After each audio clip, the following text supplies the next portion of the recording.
Goeiemôre gemeente. Baie welkom by ons erediens vanoggend. Ek sien saam met u uit na 'n wonderlike tyd saam in die gemeenskap van die Here. Al is ons so op verskillende maniere wat ons inskakel saam, glo ek dat die Here vir ons regtig saam gaan seën. Ek begin vir ons te lees uit Psalm 24, soos wat ons in die teenwoordigheid van die Here inkom. Psalm 24, die aarde en alles wat daarop is, die wêreld en die wat daarin woon, alles behoort aan die Here, want hy het die fondamente daarvan in die see gelê en dit stewig gevestig in die waters. Wie mag die berg van die Here opgaan en wie mag in sy heiligdom gaan staan? Die een wie se hande rein en wie se hart suiwer is, wat alle bedrog vermy en geen vals eed aflê nie. So iemand sal van die Here seën ontvang en God sy redder sal aan hom reg laat geskied. Die mense wat na sy wil vra en hom dien, die geslag van Jakob. Verbly julle poorte, wees bly, eeue oue deure, want die magtige koning wil ingaan. Wie is hierdie magtige koning? Die Here, sterk en geweldig, die Here oorwinnaar in elke stryd. Verbly julle poorte, wees bly, eeue oue deure, want die magtige koning wil ingaan. Wie is hierdie magtige koning? Die Here, die Almagtige. Hy is die magtige koning. Gemeente van die Here Jesus, in hierdie oggend groet ek u in die naam van hierdie magtige koning, van wie ons so bly is, dat ons in sy teenwoordigheid kan ingaan. Genade en vrede vir julle, van God ons Vader, en van die Here Jesus Christus, deur die kragtige werking van die Heilige Gees. Ja, soos wat ons daar in Psalm 24 gelees het, het die psalmdigter ook gevra, maar wie kan dan so in die teenwoordigheid van die Here ingaan? En hy het gesê, die een wie sy hande rein is en sy hart suiwer is. En dit bring miskien by een my bietjie van 'n klem om die hart. Is my hande rein? Alles wat ek doen, is dit reg en is dit goed? Is my hart suiwer? Want dit is wat die Here van my vra. Die Here vra my hart. Daar in Psalm 51 sê Dawid, maar 'n offer vra u nie.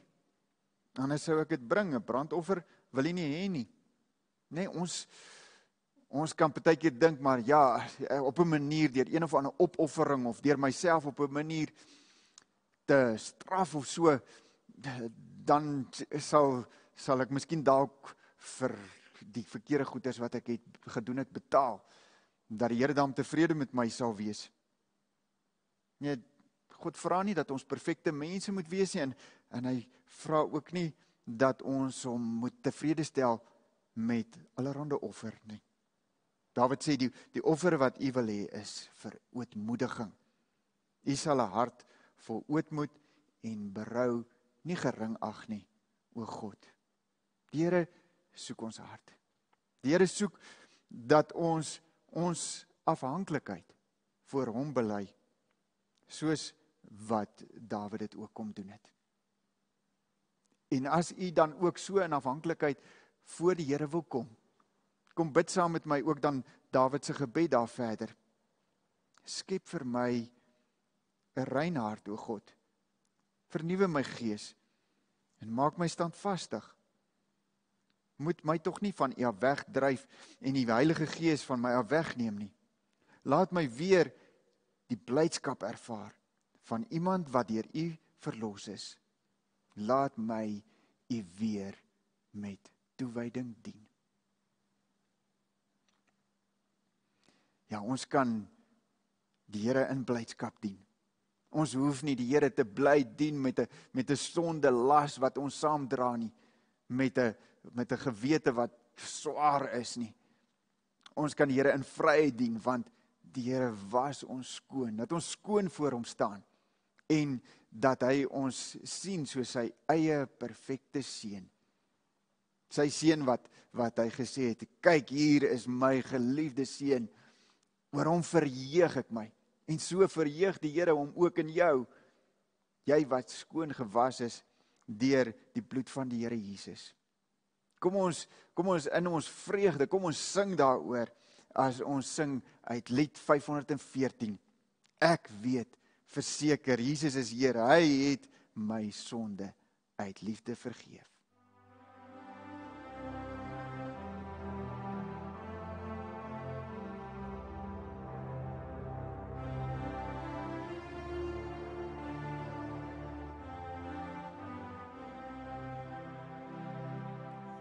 Ek weet verseker, Jesus is hier. Hy het my sonde uit liefde vergeef. Ek was verlore, maar is gevind. Nou het ek vrede, ek is Gods kind. Hy is my leidsman, hy laat my leef. Hy is oorwinnaar, hy is die Heer. Uit sy genade, liefde en trou, weet ons hoe God sy kinders behou. Lig is sy las en sag is sy juk. Hy gee vermoeienis die ware geluk. Selfs as ek struikel en dit berou, hy sal vergewe, hy bly getrou.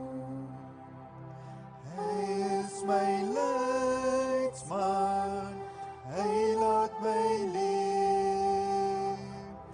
Hy is oorwinnaar, hy is die Heer. Uit sy genade, liefde en trou, weet ons hoe God sy kinders behou.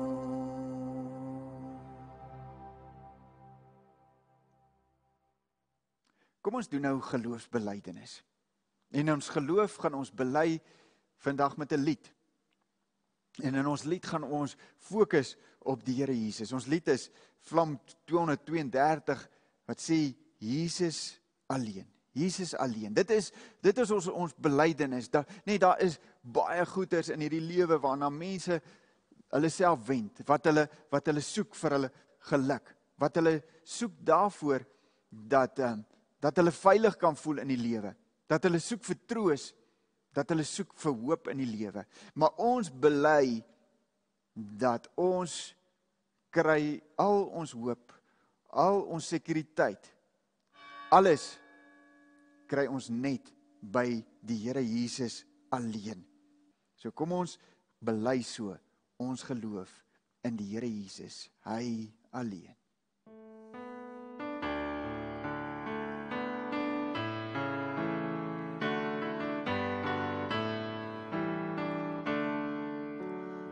Jesus alleen kan ons vertrou. Hy is ons hoop, ons lied, ons krag. Deur storm see, deur winterkou, dwars deur die duister van die nag. En deur sy liefde, deur sy hand, vind ons weer rus, bind hy die band. Ons vaste grond, ons fundament, hier in sy liefde leef ons nou. Jesus alleen word mens soos ons, voluit van God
hom hou, tot hy weer kom sal ons bly staan.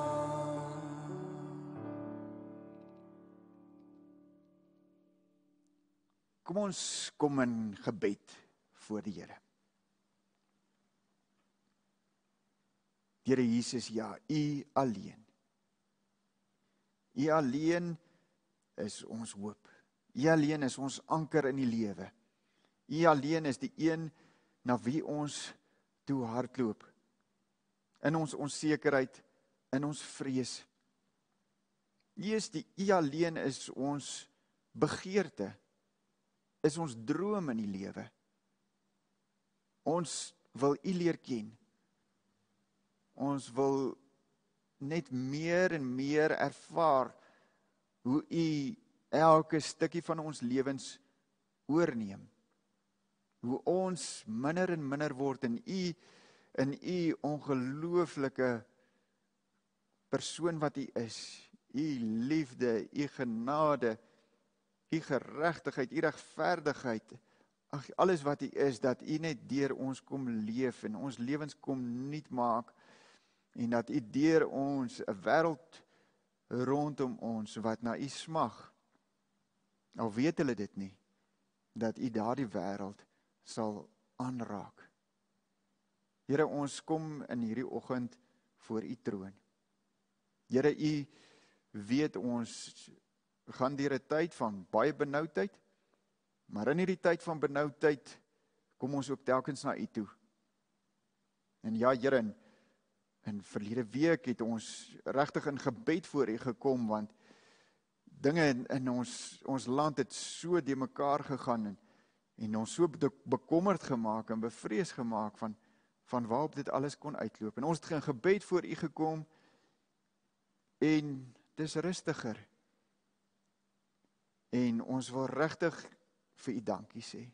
Ons sê vir U dankie, Here, vir U bewaring elke dag in ons lewens. En ons wil vir U dankie sê, ons wil U verklaar as die een wat ons toekoms en ons land se toekoms, ons wêreld se toekoms in U hand hou. U is die een wat regerders aanstel en laat val. U is die een terwyl alles vir ons so de mekaar lyk. U is die een wat deur dit alles in beheer is en deur dit alles besig is om U groot doel te verwesenlik. En ons wil U kom dank en U kom loof en kom bely, Here, U is die groot koning oor alles. Maar ons bly steeds in afhanklike gebed voor U, Here. Here, ons kom en ons kom dra ons land aan U op. Ons kom dra ons regerders aan U op. Ons kom dra ons president aan U op. Here, wil U regtig in sy hart werk? Wil U vir hom gebruik? Wil U vir hom help om te regeer op 'n manier wat U behaag? Regeer op 'n manier ook dan, soos wat U in die woord ook vir ons sê, dat ons moet bid dat daar rustigheid en vrede sal wees, sodat U woord verkondig sal kan word en sodat mense tot geloof in U sal kom. Ons bid regtig, Here, dat waar hy in 'n verskriklike moeilike situasie is, om verskillende kante te wil tevrede stel en geweld wat wil opvlam en verskillende faksies wat wil beheer neem, waar hy verskriklike moeilike spel moet speel. Geef vir hom baie, baie wysheid, Here, sodat hy hierdie land so kan regeer, sodat ons werklik vrede kan hê, sodat ons werklik ook sal kan voortgaan en om U in vryheid te dien. Here, omdat waar daar ook besig is om na wetgewing gekyk te word, wat ons bang is, dat dit juis ook ons gaan inperk in ons vryheid om U te dien. Bid ons, Here, weer eens, wil U die regerders van hierdie land wysheid gee, sodat hulle sulke besluite sal neem, sodat ons sal kan voortgaan om U in vryheid te dien. En Here, veral dan vir U kinders wat daar in die regering is, U kinders wat daar in die regeringsdepartemente werk, U kinders wat U oral geplaas het op sleutelposisies. U kinders wat, ek glo baie keer vervolging deurmaak as hulle opstaan vir die woord. Ons bid, Here, versterk hulle, lei hulle, help hulle om so op te tree en so sout en lig vir die wêreld te wees daar waar hulle is, sodat U heerlikheid, U koninkryk ook sal kom te midde van ons aardse bestaan. Here, ons het U so nodig. En Here, soos altyd kom ons maar na U toe vir ons eie swaar kry, ons eie moeilikheid, ons eie mensies wat ons sien deur baie hartseer gaan. Here, vir elkeen wat in hierdie tyd 'n geliefde verloor het, wil U nie troos nie, op 'n manier wat ons nie kan troos nie. Here, wil U nie werklik aanraak, sodat mense by U troos en rustigheid kan vind nie. Here, waar daar baie van ons en baie van ons geliefdes siek word in hierdie tyd, en ons is bekommerd, en party van ons moet al so vodde wees van die bekommernis en die altyd net weer wonder, maar hoe gaan ons die volgende dag, hoe gaan my geliefde dit maak? Ons bid, Here, dat U daar regtig vir hulle sal optel, die vir hulle sal sterk, soos wat U in die woord ook sê, weet, die wat op die Here vertrou, hulle kry nuwe krag, hulle vlieg met arensvlerke, wil U vir hulle versterk, wil U vir hulle nuwe krag gee, en U wil U werklik genesing bring, Here. Ons bid, Here, dat op grond van dit wat U, Jesus Christus, aan die kruis gedoen het, dat U werklik genesing sal gee, dat U lewe sal gee. Maar Here, ons lewens is in U hande. Wat ook al met ons gebeur, ons lewens is in U hande, en ons vertrou is op U, dat U besig is om reg en mooi met ons te werk. Here, en dan as ons nou na U woord toe gaan, bid ons regtig, Here, maak ons oë oop deur U Gees, soos U met die Emmausgangers daar op pad en die disippels U woord oopgebreek het, waar hulle nog nie die woord kon verstaan en die bedoeling daarvan kon verstaan nie, maar skielik toe U deur die Gees vir hulle dit oopbreek, toe gaan daar vir hulle 'n stuk waarheid oop. En ons glo dat dit is eintlik juist toe hulle U woord verstaan, en hulle verstaan wie U is en wat U kom doen het, dat U vir hulle in staat gestel het om 'n evangelie te kan bring na hierdie wêreld toe, wat hierdie wêreld verander het, en ons ook nog vandag verander. En dan bid ons, Here, dat U deur U Gees so ons verstand sal verhelder, ons harte sal oopmaak, dat ook daar waar daar in ons nog 'n stuk weerstand is, en ongeloof is, en waar ons vooropgestelde gedagtes het, en allerhande dinge wat teen U woord staan, bid ons, Here, maak ons sag en ontvanklik. Wil U werklik met ons praat. In Jesus naam. Amen.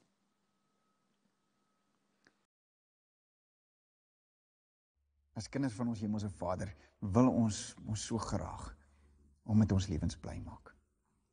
En hy gee vir ons sy woord, sodat ons vir hom kan ken, en sodat ons kan weet hoe om voor hom te lewe. En so is die hele Bybel vir ons van onskatbare waarde. Die hele Bybel, die Ou en die Nuwe Testament. Maar ja, weet jy, die Ou Testament gee vir ons dikwels maar 'n klomp moeilikheid om te verstaan, maar wat is God se bedoeling regtig daarmee vir ons? En om dit te verstaan, is dit belangrik om God se plan van begin tot einde te verstaan, om 'n prentjie daarvan te kry. En om daardie plan te verstaan, is dit miskien die beste dat ons begin by die uiteinde. Dit is daarso in Openbaring 7 van vers 9 af, wat ons ietsie daarvan sien. Hierna het ek 'n groot menigte gesien, wat niemand kon tel nie. Hulle was van elke nasie, stam, volk en taal, en het voor die troon van die Lam gestaan. Hulle het wit klere aangetree, en daar was palmtakke in hulle hande. Hulle het hard uitgeroep: ons redding kom van ons God, wat op die troon sit, en van die Lam. Al die engele het rondom die troon, die ouderlinge en die 4 lewende wesens gestaan. Hulle het toe voor die troon gekniel met hulle gesigte na die grond toe en het God aanbid en gesê, Amen.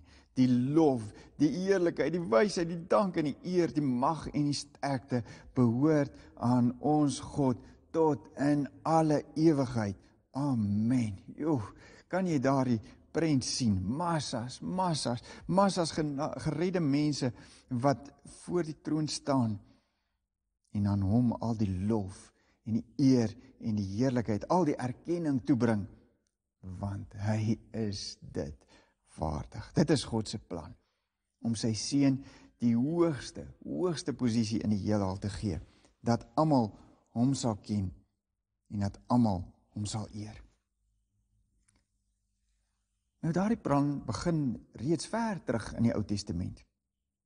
In die Ou Testament, en ja, as ons nou so praat van al hierdie nasies, stamme, volke en tale, weet waar kom hulle vandaan? In Genesis 11 lees ons, almal het maar nog net een taal gepraat. En toe is dit die toring van Babel en daardie verwarring en God maak dat hulle in verskillende tale praat en uit mekaar trek. En so word hulle dan ook op die ou end 'n klomp verskillende volke reg oor die aarde versprei. Maar dan, net in die volgende hoofstuk, Genesis 12, dan roep God 'n man met die naam Abraham. En as God vir Abraham roep, dan sê hy vir Abraham, trek uit jou land uit, weg van jou mense en jou familie af, na die land toe wat ek vir jou sal aanwys. Ek sal jou 'n groot nasie maak, ek sal jou seën en jou man van betekenis maak, en jy moet tot 'n seën wees. Ek sal seën wie jou seën, en hom vervloek wat jou vervloek. En dan sê hy hierdie ding, in jou sal al die volke van die aarde geseën wees. In jou sal al die volke van die aarde geseën wees. God het 'n plan om die hele aarde te seën. En daarvoor kies hy een man uit, Abraham. En uit daardie een man kom 'n nageslag, en daardie nageslag word 'n volk. En dit word op die ou end die volk Israel. Nou dis daar in Egipte wat een familie tot 'n volk gegroei het. En daar in Egipte is hulle slawe. Daar in Egipte kies die Here vir hulle uit om hulle uit te red met groot krag en magtige dade en hulle dan te lei na die beloofde land toe, sodat hulle daar kan woon en hom in vryheid dien, daar waar hy tussen hulle woon. So kies God vir hom 'n volk uit om hulle te seën, om hulle lief te hê. Maar eintlik gaan dit nie net vir God oor hulle nie. Nee, God het 'n groter plan. God verlos jy sy volk met hierdie groot, magtige dade, sodat die nasie sal kyk en dat die nasie sal sien watter ongelooflike, magtige God hy is. God bly onder sy volk en hy seën hulle, sodat die nasie sal sien watter goeie God hy is. Koning Salomo het dit so goed verstaan.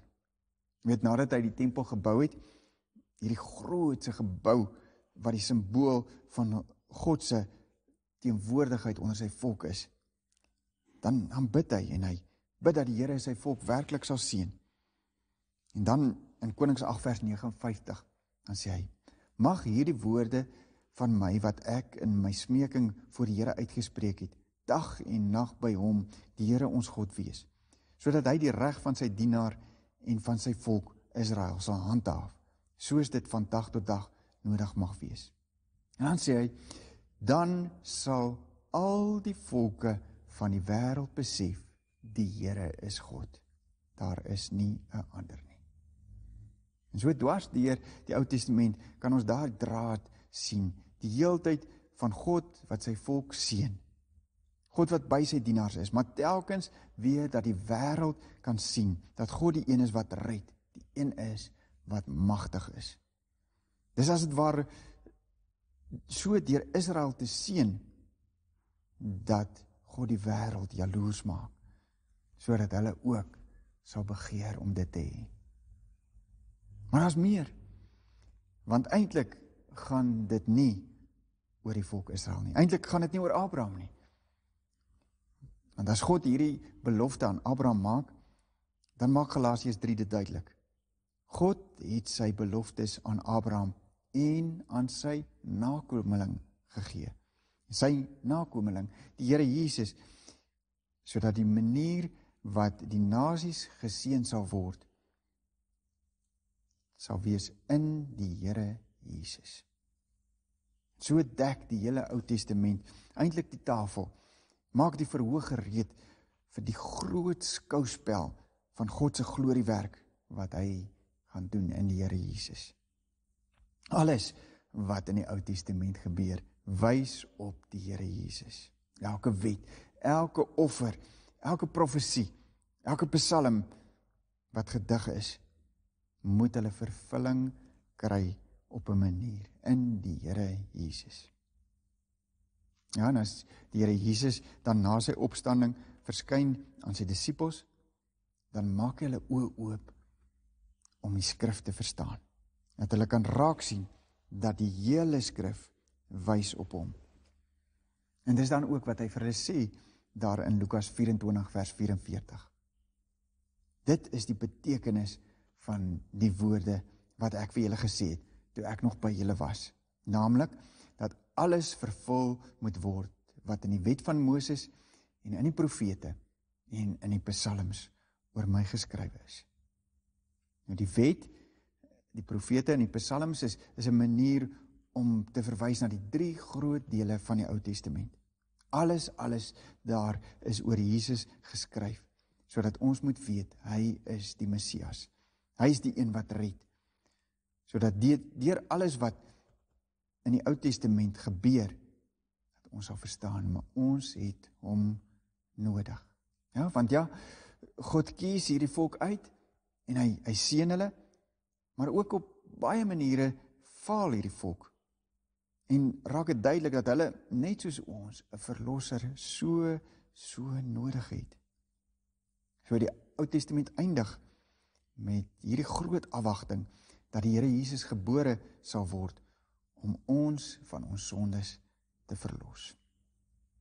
Daar verder aan in Lukas 24, as Jesus nou klaar gesê het, dat alles is oor my geskrywe, dan sê hy, ja, so staan daar geskrywe, die Christus moet ly, en op die 3de dag uit die dood opstaan, en in sy naam moet bekering en vergewing van sondes aan al die nasies verkondig word, van Jerusalem af verder. Weereens die bedoeling dat al die nasies hom moet ken, en dat hulle hom moet eer.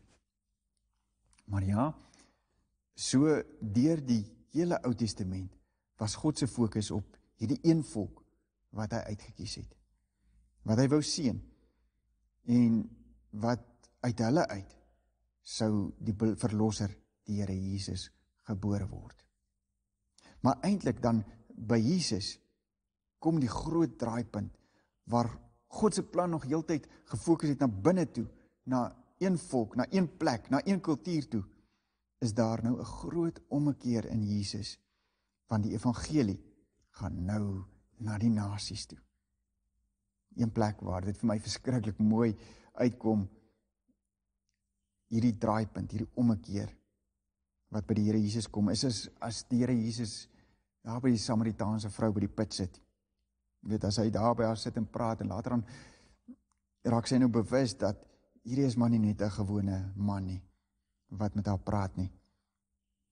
Dan vra sy vir hom, maar meneer, joh, ons vaders het op hierdie berg aanbid, maar julle Jode sê in Jerusalem, weet nou, waar nou, hoe nou, weet sy is net soos ons almal besorg, maar wat is die regte manier dan om God te aanbid?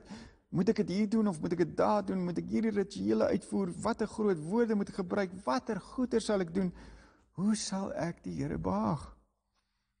En dan antwoord die Here Jesus vir haar, hy sê vir haar, glo my mevrou, daar kom 'n tyd, wanneer julle die Vader nie op hierdie berg, en ook nie in Jerusalem sal aanbid nie. Julle aanbid sonder dat julle weet wat om te aanbid.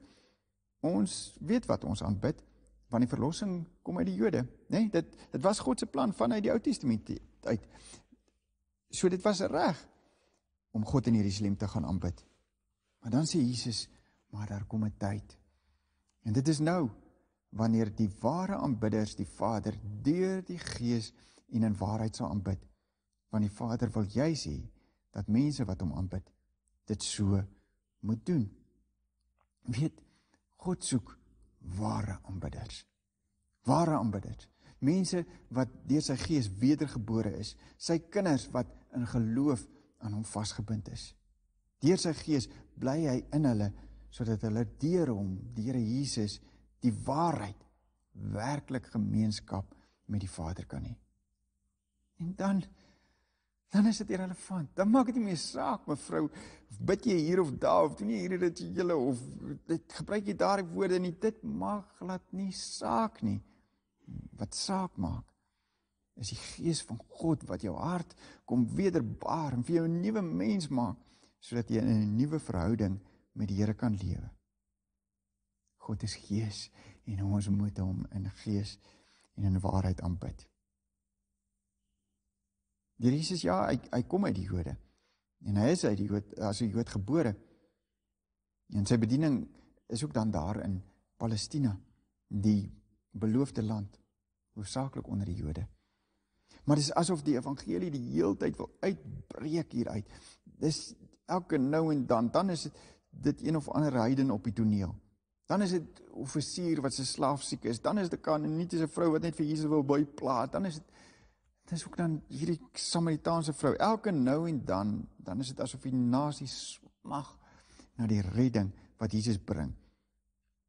En voor Jesus dan na die hemel opvaar, dan sê hy, gaan dan nou na al die nasies toe en maak die mense my disippels. Ja, hy sê eers, aan my is alle mag gegee in die hemel en op aarde. Weet, nou is die tyd wat Jesus se mag en glorie na die nasies toe gaan deurbreek. En dan word die Heilige Gees uitgestort na Jesus se hemelvaart en deur Jesus se disippels begin om die getuienis van hom uit te dra. Aanvanklik daar in Jerusalem, groot klomp mense wat daar tot bekering kom nie, maar baie vinnig dan verskuif die fokus van Jerusalem af na Antiochië toe en van daar af wyd oor die wêreld heen word die evangelie verkondig. Mense kom tot geloof in die Here Jesus. Mense wat van tevore net gesien as heidene, onrein honde, wat nie waardig is vir die evangelie nie. Hulle word met die Heilige Gees vervul en leef as kinders van die Here. Maar dit maak aanvanklik 'n klomp probleme, klomp verwarring. En dit sorg dan nou in Handelinge 15 vir die eerste groot kerkvergadering waarvan ons lees. En daardie kerkvergadering is die kwessie juis, maar hierdie mense uit die heidene nasies wat die evangelie aanneem, moet hulle dan nou eintlik weer soos Jode word? Is hierdie 'n Joodse evangelie en moet die mense die Ou Testamentiese Joodse gebruike alles nakom? Moet hulle besny en ander dinge wat ook daarmee gepaard gaan, sodat hulle voor God aanneemlik sal wees? En hulle redeneer daarop, maar op die einde van die dag staan Jakobus op, hy wat die leier is van die kerk daar in Jerusalem. En dan sê hy, broers, luister na my. Simon het verduidelik hoe dit God self is wat begin het om na die heidene nasies om te sien, deur vir hom 'n volk uit hulle te versamel. Die profete sê dieselfde. Daar staan geskrywe, daarna sal ek terugkom en ek sal die vervalle huis van Dawid weer opbou. Ek sal sy bouvalle herstel en dit weer regmaak, sodat al die ander mense na die Here kan soek. Ja, al die heidene nasies wat ek geroep het om my eiendom te wees, sê die Here wat hierdie dinge doen. Dit is baie interessant nie, dat Jakobus hierdie stuk profesie vanuit die Ou Testament, die boodskap van die Ou Testament so interpreteer.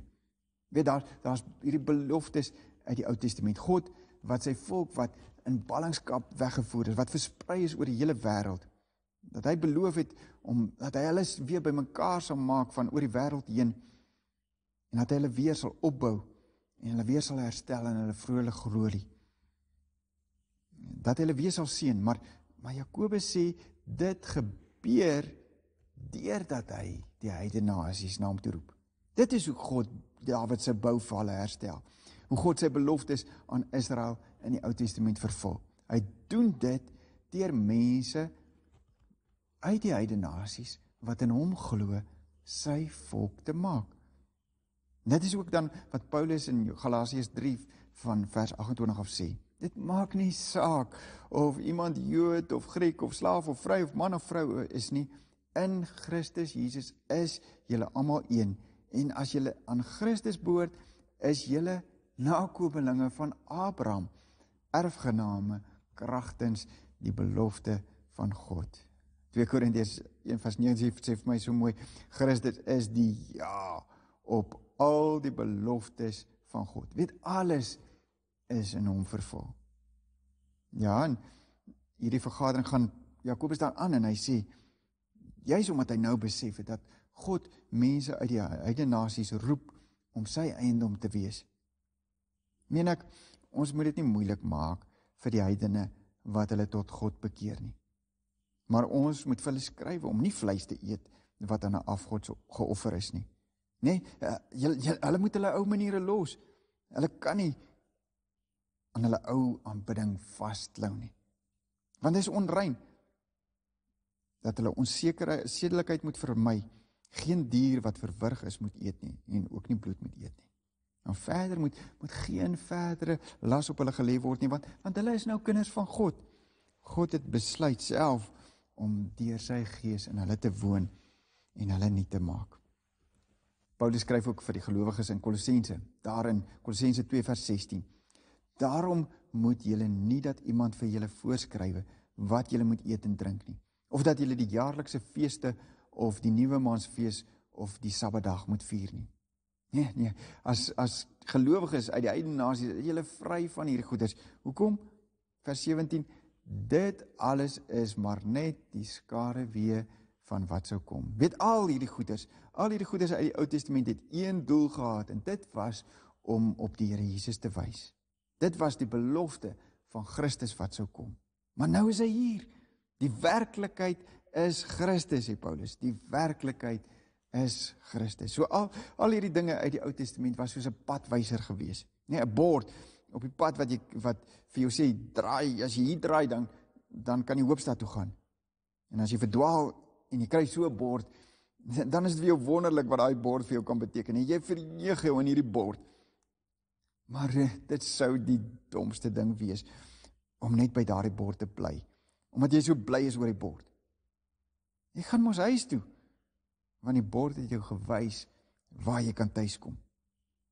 En net so het ons al hierdie rigtingwysers in die Ou Testament. Maar as ons vassteek by hulle, dan mis ons Christus, wat die werklikheid is.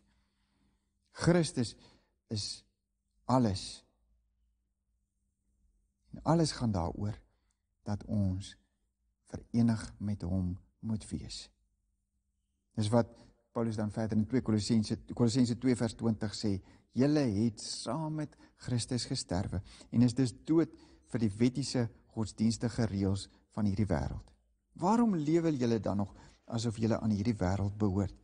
Waarom gehoorsaam julle allerhande voorskrifte, soos hieraan mag jy nie vat nie, daaraan mag jy nie jou mond sit nie, daaraan mag jy nie raak nie. Dit gaan alles oor dinge wat bedoel is om gebruik te word en te vergaan. Dit is maar net gebooie en leerstellings van mense. Die werklikheid is Christus. Kom ons fokus op Christus.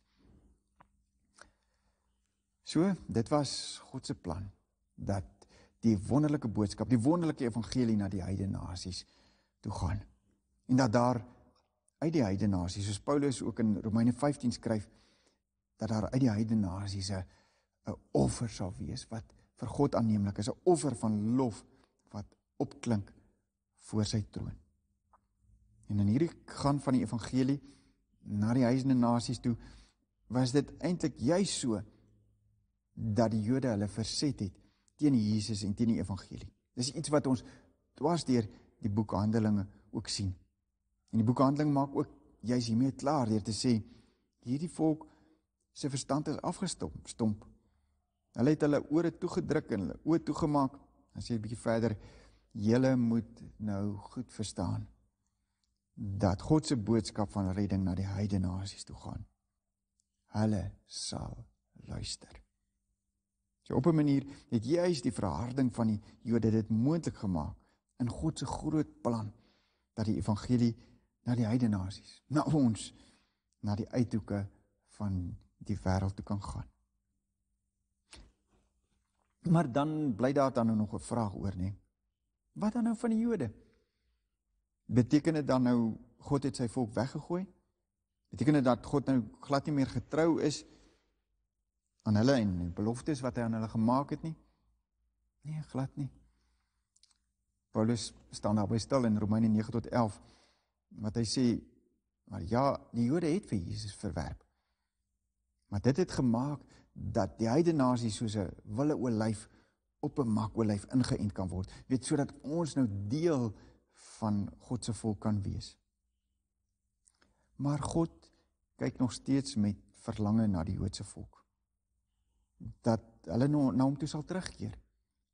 En dis eintlik juis wat God doen, deurdat hy gelowiges uit die heidene nasies sy volk maak en hulle seën. God se plan daardeur is weer dat hy die Jode jaloers wil maak. En dit staan so mooi in Romeine 11 vers 11. Het Israel se struikeling hulle finale val beteken? Beslis nie. Maar deur hulle val het die redding na die heidene nasies toe gekom om die Jode jaloers te maak. Dis God se begeerte dat die Jode na hom toe sal terugkeer, deurdat hulle jaloers gemaak is. Daardeur dat die seun van Christus na ons toe, na die heidene nasies toe gekom het. So ons moet die Jode jaloers maak. Hoe sal ons hulle jaloers maak? Sal ons hulle jaloers maak deur Joodse gebruike weer op te neem, deur soos Jode te probeer wees? Nee, daardeur sal ons hulle nie jaloers maak nie. Daardeur sal ons hulle eintlik juist sterk in hulle trotse waan, waarmee hulle self teen die Here verhard. Nee, ons maak hulle jaloers as ons as nuutgemaakte kinders van die Here leef en ook met sy liefde, met sy evangelie na hulle toe uitreik, sodat hulle hom kan ken en hulle na hom toe kan terugkeer en dat ons saam met hulle die groot menigte voor die Here Jesus se troon sal wees eendag, wat aan hom al die lof en die eer en die glorie toebring wat hom toekom tot in alle ewigheid. Is dit nie iets groots om na uit te sien nie? Kom ons bid saam. Here Jesus, ons kom in aanbidding voor U. U die lam wat geslag is. U die koning van die konings, U die Here van die Here. U wat sit aan die regterhand van God. Die hoogste posisie in die heelal. Hoe groot is U nie, hoe goed is U nie, hoe wys is U nie, as ons ietsie kyk van U groot plan oor al die eeue heen, en hoe U deur dit alles U self kom wys het as ons God, dat U ons uitgekies het om as U volk te lewe, as U kinders te lewe in hierdie wêreld, dat U ons nuut maak om U heerlikheid oor hierdie wêreld uit te dra. Ons staan net verstom, ons staan nederig, ons staan dankbaar, Here, dat U vir ons op so 'n manier wil gebruik. En ons kom stel onsself beskikbaar. Here, waar U dit wil, dat die evangelie na die wêreld toe moet gaan. En waar daar 'n wêreld rondom is, wat honger is, wat smag, wat leeg is, bid ons, Here, dat U vir ons sal stuur, dat U vir ons sal bereid maak, dat U vir ons sal toerus,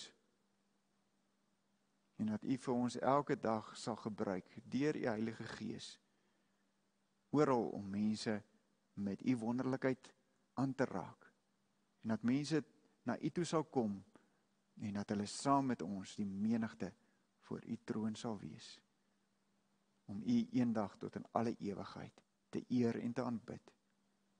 in Jesus naam. Amen.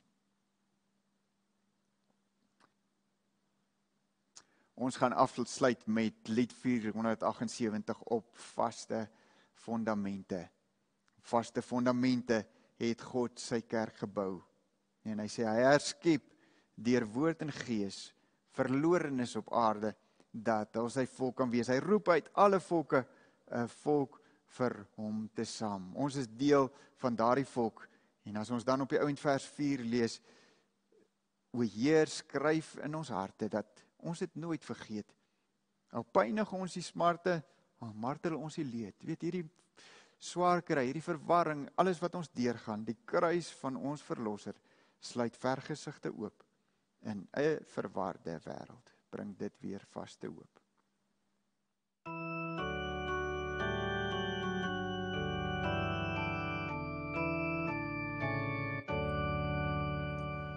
Op vaste fondamente het God sy kerk gebou.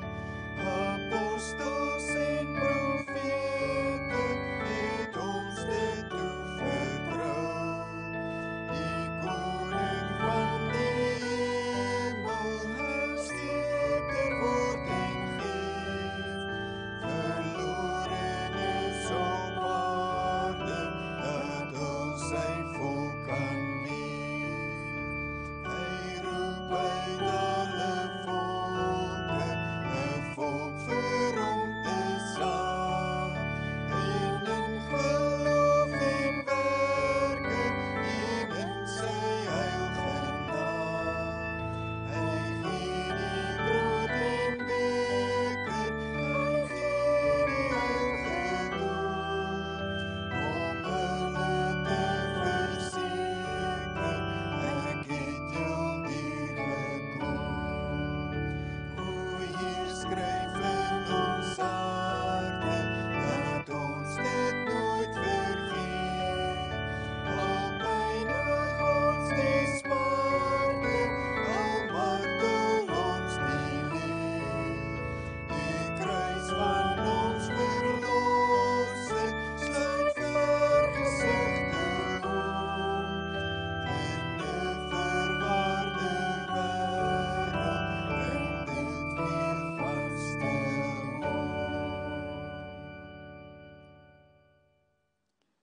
In Numeri 6 vers 23 sê die Here, sê vir Aaron en sy seuns, so moet julle sê wanneer julle die Israeliete seën. Dit is die seën wat die Here bedoel het vir sy volk.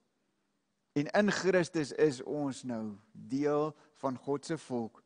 En daarom is daardie seën vir ons, die Here sal julle seën en julle beskerm. Die Here sal tot julle redding verskyn en julle genadig wees. Die Here sal julle gebede verhoor en aan julle vrede gee.